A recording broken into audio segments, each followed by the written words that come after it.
Bueno, eta zer dela eta lan hau, edo zergaitik olako liburua.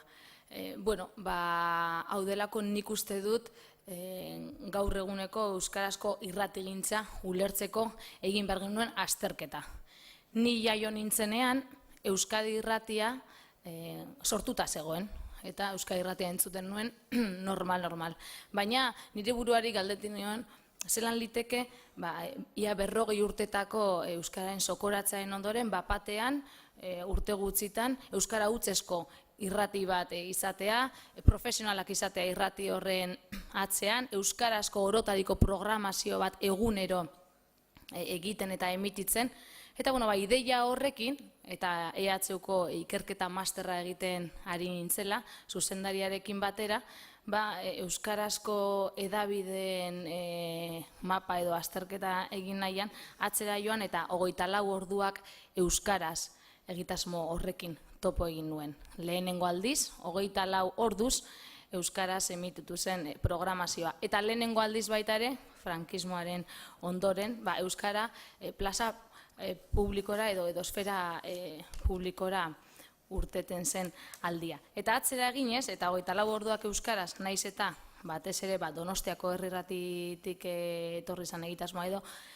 ondoren programazioa bera, euskarazko programazioa bereziki eta oinarrian zituenak Loiolako Herri Irratiko profesionalak ziren asko. Orduan, azkenean atzera egin eta Loiolako Herri Irratiarekin topo egin nuen, eta horixe da lan honetako protagonista, Loiolako Herri Irratia. Loiolako Herri Irratian irrati kultura bat sortu zen, eta irrati kultura hori aztertzen da liburuan.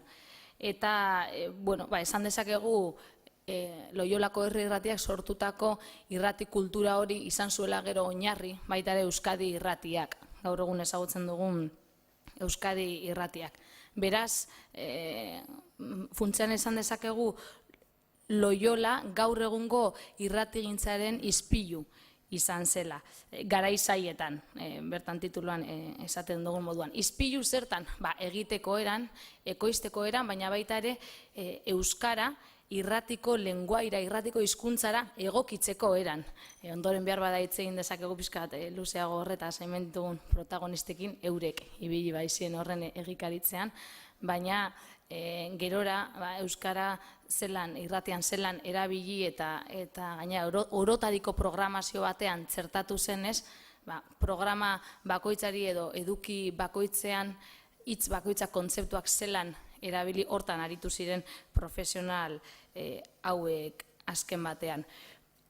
Loiolako Herri Irratia irrati elebiduna zen, ez zuen euskara utzea, esan euskara utzez aritzen, baina publiko euskaldun bati egindako programazio bat sortu zuten. Hau da, programazioaren muinean bazegoen publiko euskalduna, eta hor ere badugu berritasun bat, kontutan izan, elebiduna zen, baina kontutan izan behar dugu frankismo garaian txertatzen dela, hau da, frankismoaren helburua euskara desagertaraztea zen. Orduan, kontestu horretan ere garrantzitsua da hori kokatzea.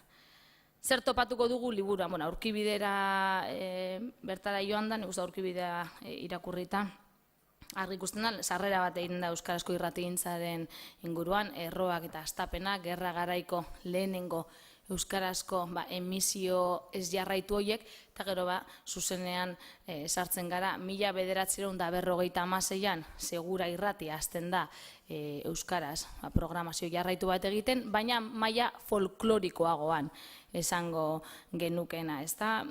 Euskara zabaltzen hasten da maila folklorikoagoan, eta Loiola aldiz, eta horregaitik segurazki naiz eta elebiduna izan, garaian egin ziren elkarrizketek eta adierazten dute irrati euskalduntzat hartzen zela, ezta? Hori izazen baita ere, ikerketa honen beste hildo bat, zergaitik irrati euskalduna berez elebiduna bazen, eta hasiera batean bi aldi jorratzen baitu libura baita, Loiolako Herri Irratiaren bi aldi, 75 arte eta 76tik aurrera.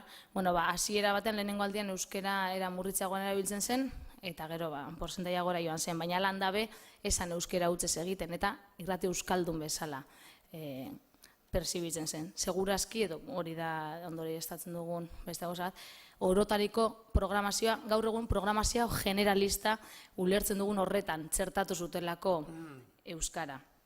Bueno, hainbat kazetariei buruz hitz egiten da, kazetarien perfila, formazioa, profesionaltasuna, heziketa, ekoizpenari buruz baita ere, zelan kronikarien sare bat sortu zuen Loiolak, albiste desberdinak, albiste ulertu behar dugu, beti kulturari lotutakoak, albiste desberdinei buruzko informazioa emateko, hori ere berritzaile izan zen, garaiko beste irrati batzuekin alderatuta, eta, bueno, bizkat, zergaitik izan zen erreferentzia Loiolako herri irratia momentu horretan euskaraz ari ziren edabidentzako. Mugarria, liburuarena 1976an ospatzen den 24 orduak euskaraz ekitaldia da. Jose Ramon Belokirekin izandako elkarrizketa luze horretan hainbat puntu jorratu genituen eta bertan liburuan ere azaltzen da. Bueno, azkenean euskaldun tradizionalagoa eta hiritarragoa batu egiten duen ekitaldia baita ere, baina horre demostratu egiten da, euskera hizkuntza gaitua dela bizitza modernoari aurre egiteko eta hainbat gai barne hartu ditzaken programazioa baita ere euskaldungoari eskaintzeko.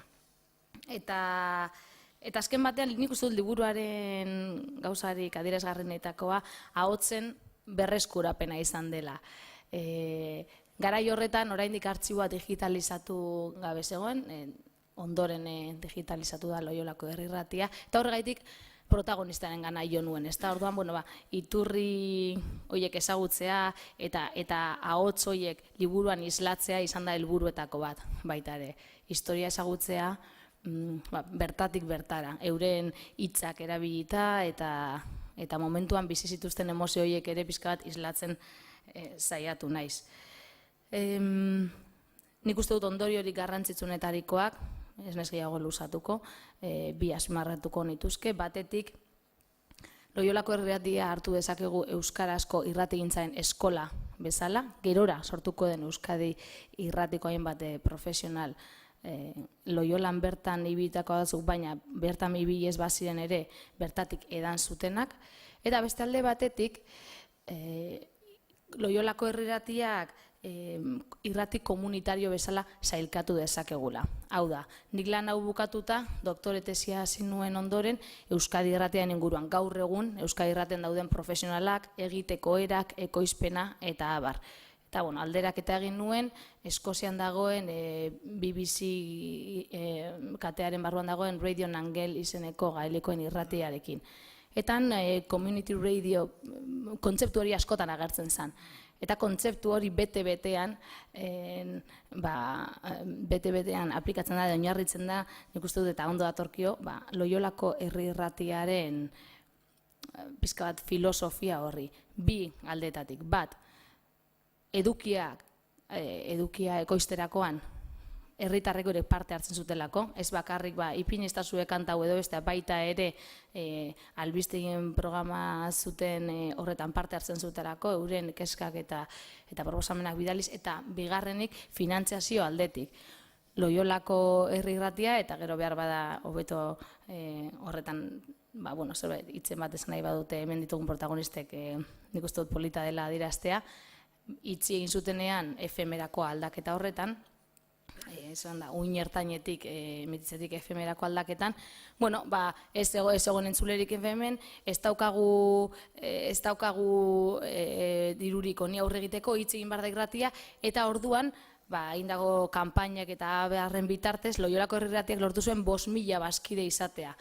Hilabetean 25 peseta ordainduko zituztenak, eta Iriondok eta kontatzen ziren zelan joaten ziren etxez-etxe, baita ere antena jartzen, FM hartu alizateko, eta abar, eta historio guzti horretan ere ikusten da bizkat, komunitatea herriak zelan implikatu zen edo zelako behar bada kazetariek eurek ere pentsatu ezin zezaketen lotura zutela irratiarekin. Eta hemen itziko dire jarduna uste dut komunitateari buruz hitz egiteko edo horri buruz zerbait